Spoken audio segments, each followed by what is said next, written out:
Do you think death happens at the end of life? That is a lie. You are dying right now. With every loss, every collapse, every moment in which everything you thought was solid disintegrates, you are in the Bardo. But spiritual culture has romanticized this. It has transformed the intermediate state where all illusions are destroyed into just another comfortable mystical experience, another beautiful concept to post on social media. They sold you inner peace in the void, as if the Bardo were a weekend retreat. But the real Bardo is not poetic. It is the moment your world screen turns blue and you realize that everything that sustained your identity was a fragile projection. It is the abyss that appears when the job ends, when the relationship implodes, when someone dies, when the structure collapses. This is not a bug in the system. It is the system showing you who you never were. The central problem is simple. You built a rigid identity on top of something fluid. You think you know who you are because you have a name, a job title, a coherent story. But when the circumstances that sustain that story change, what remains? A brutal vacuum where there are no references. And most people, upon entering this vacuum,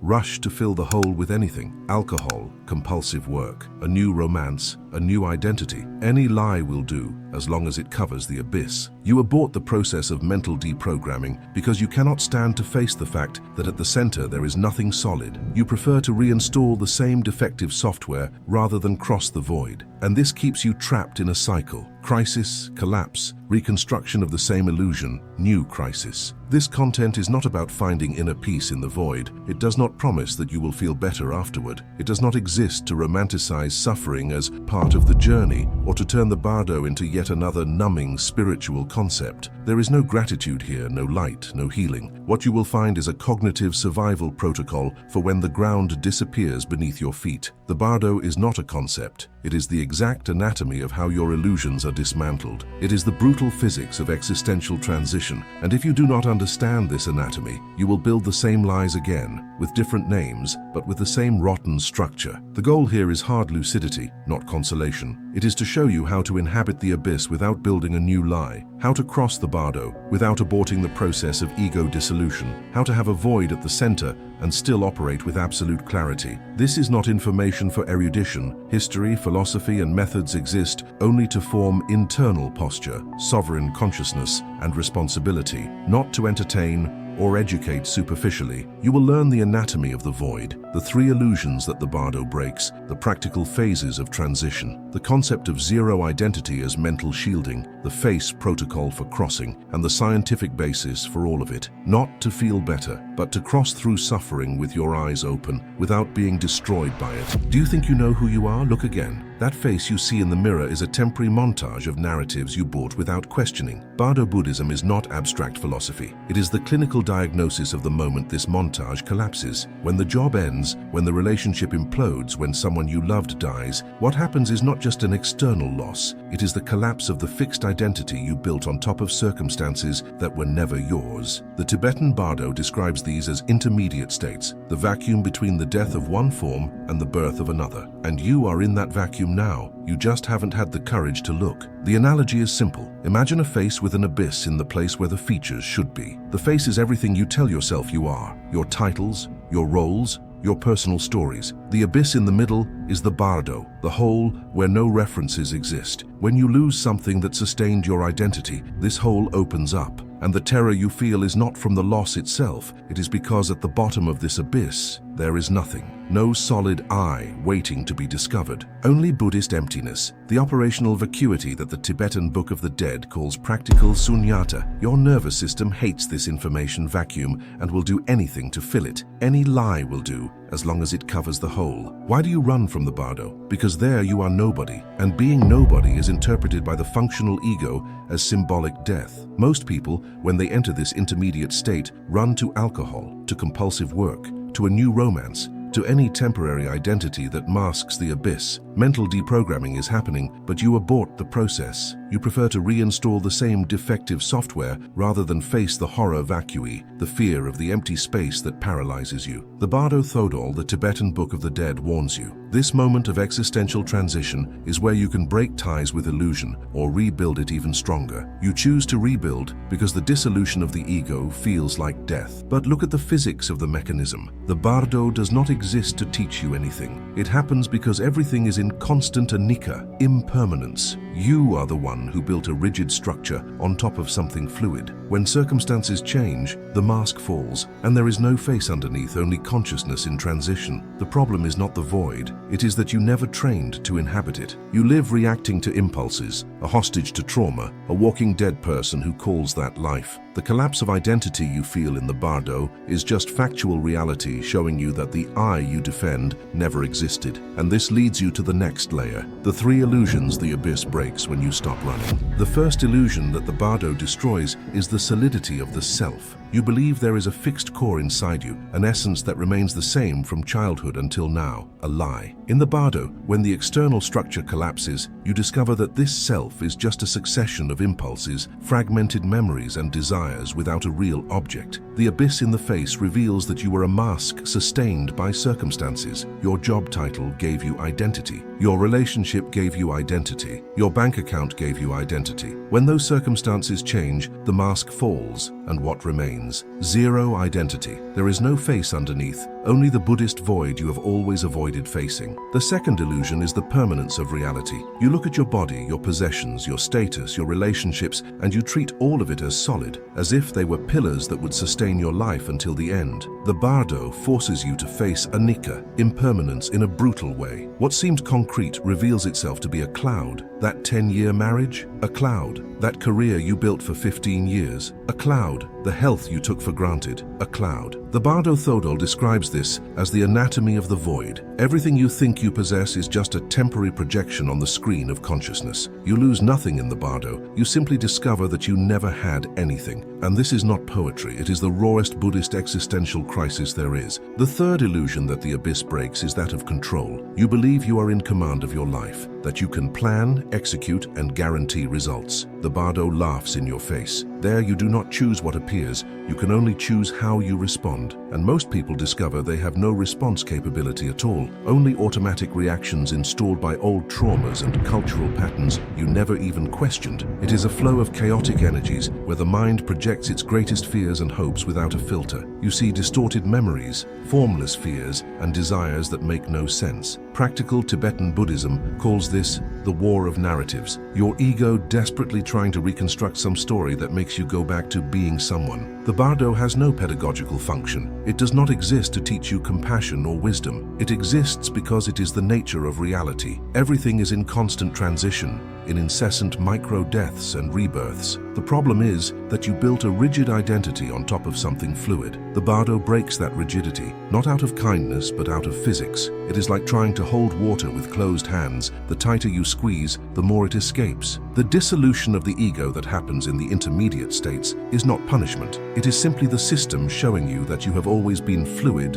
versus rigid, and you chose the illusion of rigidity. Now comes the part no one tells you, how this abyss manifests in three distinct phases in your life. The first phase is the Bardo of life, the karmic Bardo, where you are right now reading this. It is the full face before the abyss appears. You identify with roles, titles, narratives. I am an entrepreneur. I am a father. I am a victim of the system. I am a spiritual seeker. You think you know who you are because you have a coherent story to tell. The functional ego operates here with the illusion of permanence and control. You plan the future as if the ground were solid. You buy things, build relationships, accumulate achievements, all based on the lie that you are a fixed entity that will endure. Contemporary Buddhism calls this living on autopilot, but it is worse. You are sleeping inside a nightmare that you call reality. The second phase is the Bardo of death, the Chikai Bardo, the moment of brutal collapse. It is when the abyss appears in the face, the loss that violently tears away your identity, the death of someone close, the end of a marriage, the loss of a job, a serious illness, bankruptcy,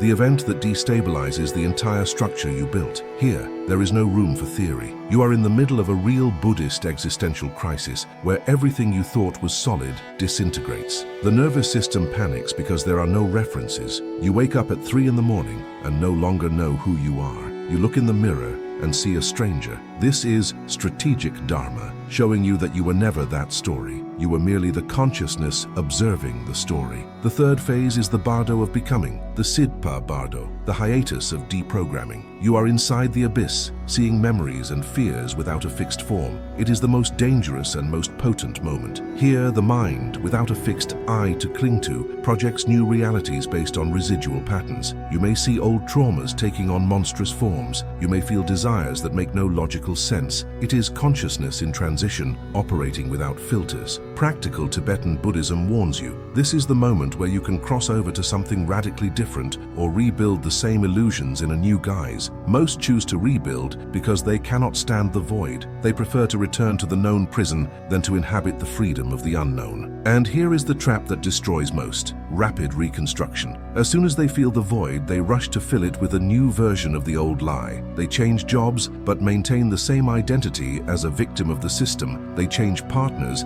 but maintain the same pattern of emotional dependency. They move cities but carry the same fears. The Bardo offered a complete mental deprogramming, but you reinstalled the same software. It is like formatting your computer and immediately restoring a backup full of viruses. Conscious rebirth requires you to traverse the void without filling it. It requires you to inhabit zero identity long enough for the old patterns to truly die. But for that, you need to understand what it really means to have zero identity. Zero identity is not the absence of personality. It is the absence of attachment to a fixed definition. It is not becoming a zombie without characteristics. It is the brutal recognition that, at the center, there is nothing solid. You are a space of possibilities, not a crystallized essence that needs to be protected. When you look deep enough, after crossing all layers of narratives, memories, and projections, what remains? Sovereign consciousness without adjectives. Practical sunyata, the operational void that is not nihilism but freedom. The conscious elite understand this. You can take on forms, you can have functions, you can play roles, but you are none of them. You are the screen where everything happens, not the film. Compare the two states. The face without an abyss is the crystallized ego. I am a successful entrepreneur.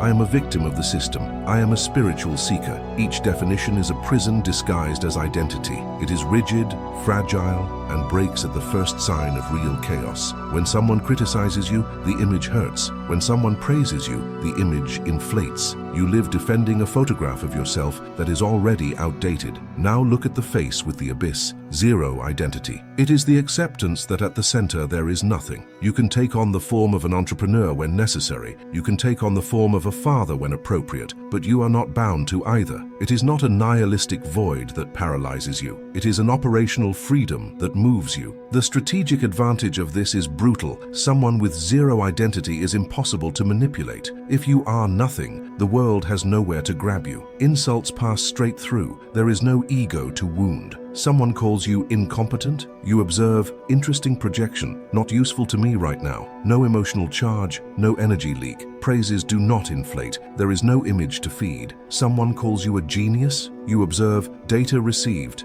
It did not alter my base. You remain stable. It is the mental shielding that comes from having voluntarily crossed the Bardo. You have already died to all definitions, so the war of narratives does not affect you. While others are busy defending who they think they are, you are operating with speed and clarity. In the conscious elite, zero identity is what allows for high tactical performance. Without the weight of an ego to protect, you act with a speed that seems superhuman. You cut through chaos like lightning cuts through the sky, leaving no trace without being stopped. Pure energy in motion, consciousness in permanent transition. It is not a mystical achievement, it is mental engineering. You removed the component that caused friction. Radical Buddhism shows you that fixed identity is the bug, not the feature. When you dissolve this bug, what remains is sovereign consciousness, operating without interference. But this clarity does not come for free. You need to train for the Bardo before it arrives. And that is exactly what separates those who merely understand the concept from those who truly inhabit the abyss. The sovereign does not wait for physical death or a great tragedy to find the abyss. He practices voluntary decompression. He dies in life,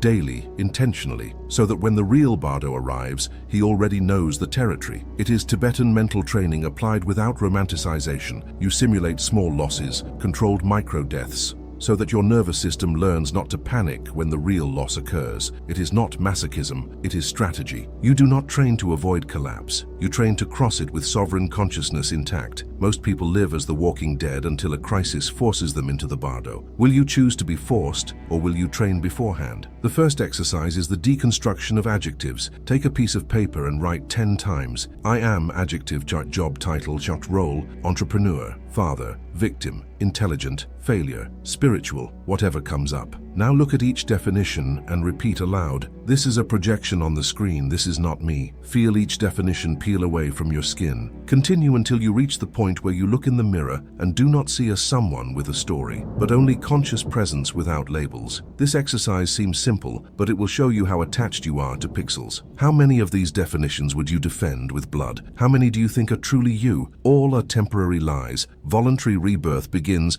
when you can let go of all of them without collapsing. The second exercise is the Bardo of small losses. When you lose something, an object, an argument, a plan, do not try to recover it or justify yourself immediately. Feel the small vacuum that the loss left behind. Inhabit this micro-abyss for a few minutes without filling it with narratives or distractions. Lost your keys? Instead of panicking, observe the sensation of loss of control. Lost an argument? Instead of defending yourself, feel the ego wanting to react and do not react. Train your nervous system not to enter filling panic mode. It is void training applied to daily life. You learn that you remain whole even when parts of your story are torn away. Every small loss is a laboratory for the larger collapse that will come. The third exercise is the meditation of dissolution. Sit in silence and visualize every aspect of your identity being removed. Your name, your body, your memories, your ambitions, your fears. Continue subtracting until nothing remains except the consciousness that observes. Remain in this state as long as you can, even if it is only 10 seconds at first. This is touching zero identity voluntarily. It is the void exercise that practical Tibetan Buddhism has used for centuries. The goal is not to eliminate personality. It is to eliminate attachment to personality. When you train to die in life, real death loses the power to destroy you, and any smaller collapse,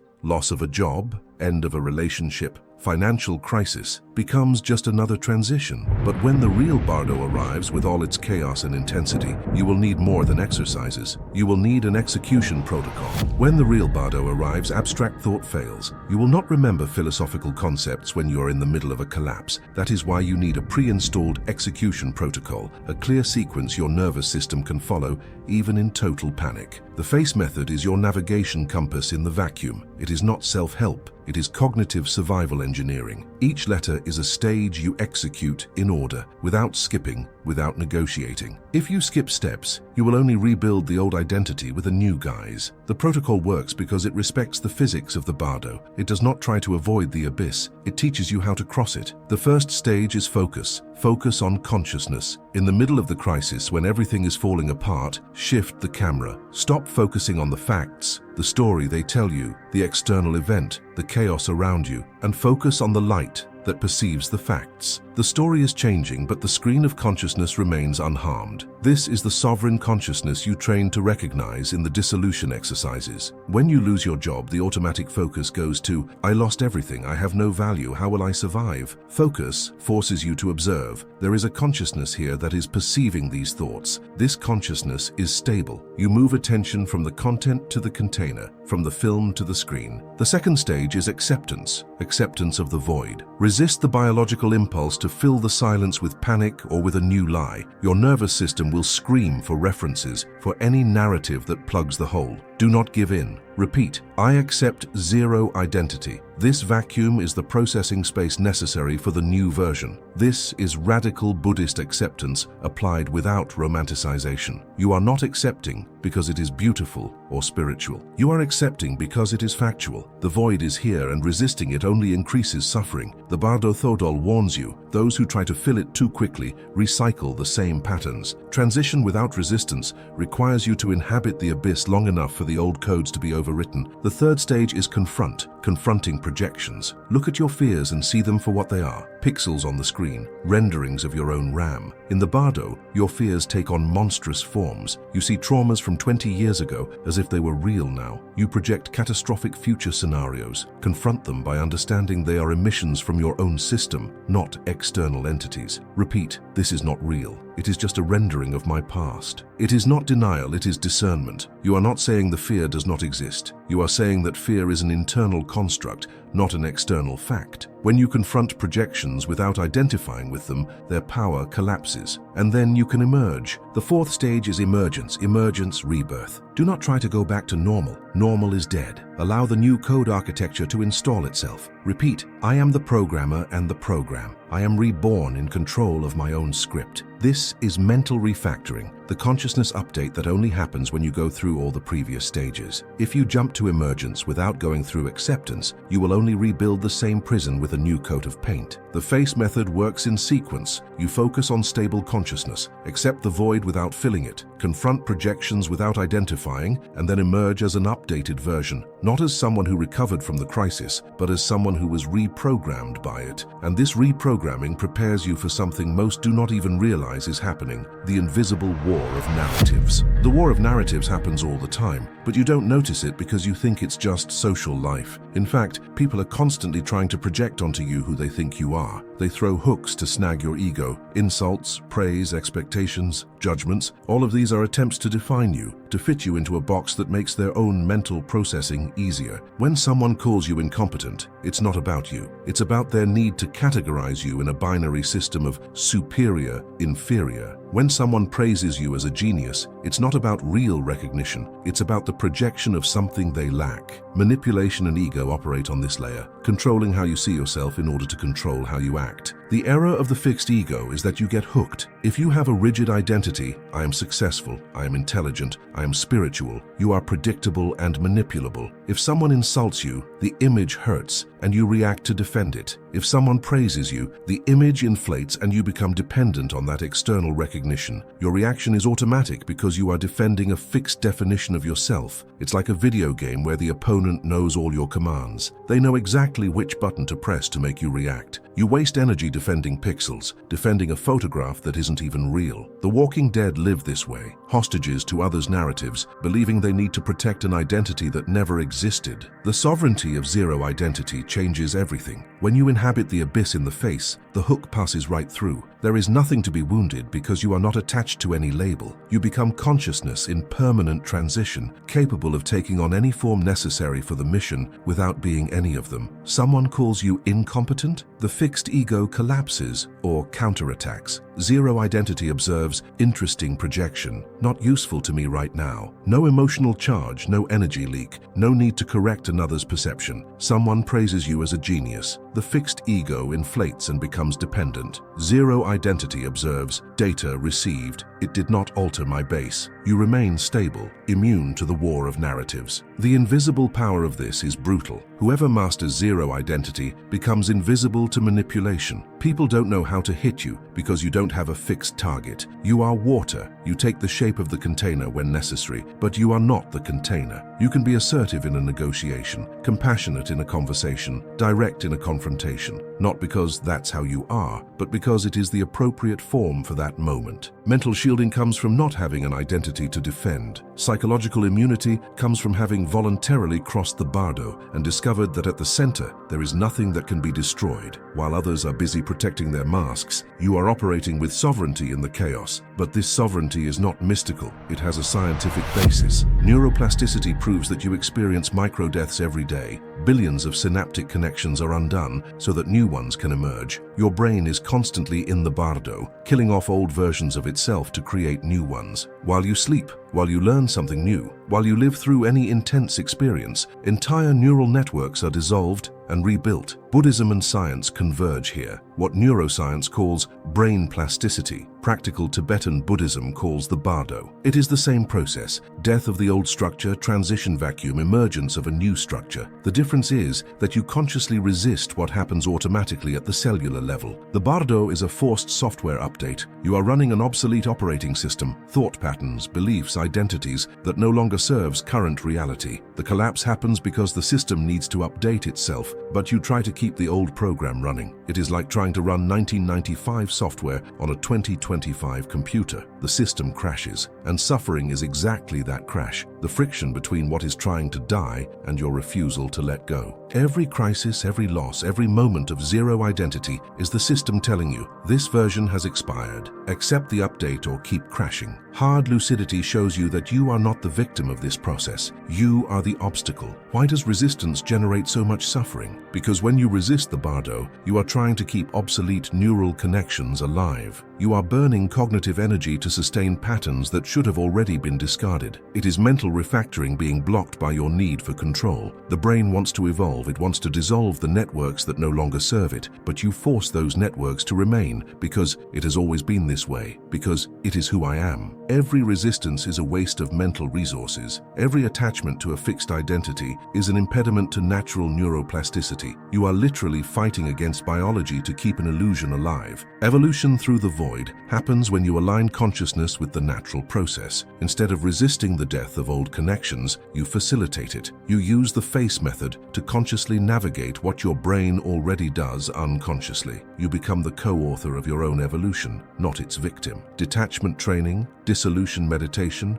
small losses, all of this accelerates Buddhist neuroplasticity. You are not just philosophizing about anicca, impermanence. You are reprogramming neural networks in real time. Sovereign consciousness is not a mystical achievement. It is applied engineering. And when you understand that you are always in the Bardo, that every moment is death and rebirth, the question stops being how do I avoid the collapse and becomes how do I operate within it. You saw the Bardo not as a mystical concept kept in ancient texts, but as the exact anatomy of how your illusions are destroyed in practical life. You saw zero identity not as a nihilistic void that paralyzes you, but as an operational freedom that moves you through chaos. You saw the face method not as a self-help technique to feel better, but as a cognitive survival protocol for when the ground disappears. You saw neuroplasticity proving that you live micro-deaths every day, that the Bardo is not the exception, it is the rule. You saw that the war of narratives happens constantly, and that those with a fixed ego are hooked, manipulated, and predictable. And you saw that training to die in life is what separates those who collapse from those who cross through. What changes now is your posture before the abyss. You stop fleeing from the void and begin to inhabit it. You stop filling the hole with any lie that eases the discomfort and learn to remain in zero identity long enough for the old patterns to truly die. You stop rebuilding the same illusions after every collapse, changing jobs but keeping the victim mentality, changing partners but keeping the emotional dependency, moving cities but carrying the same fears. You stop defending a fixed identity that never existed and become the consciousness that can take on any form without being any of them. This is not spiritual evolution. It is mental survival engineering. The brutal responsibility that falls upon you now is this. Death does not happen at the end of life. It happens now constantly. You are always in the Bardo,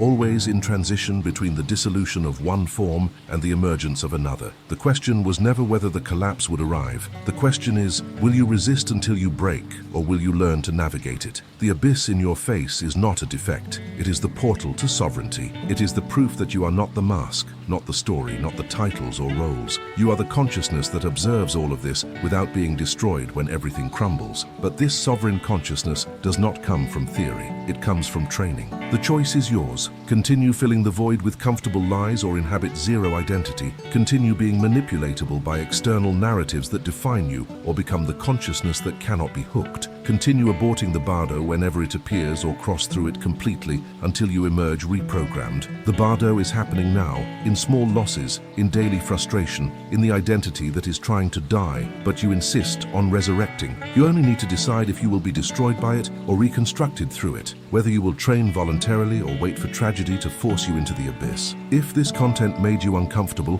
it is because you recognize the abyss that already exists in your face. You are already in the Bardo. You were just pretending you weren't. The structure you call your life is in constant transition, dissolving and rebuilding, but you resist because you think this resistance protects you. It does not. It only increases the suffering. Implement the face method in the next crisis, not as a theory to memorize, as a survival protocol. When the collapse arrives, execute. Focus on consciousness, acceptance of the void, confront projections, emergence of the new version. Do not skip steps. Do not try to return to normal. Normal is dead. Practice the void training exercises before tragedy forces you into the abyss. Deconstruct your adjectives, inhabit small losses, meditate on dissolution, die in life, so that real death does not destroy you. Subscribe if you want consciousness without anesthesia, Bardo without romanticization, sovereignty through the void. Turn on notifications if you belong to the conscious elite, seeking hard lucidity,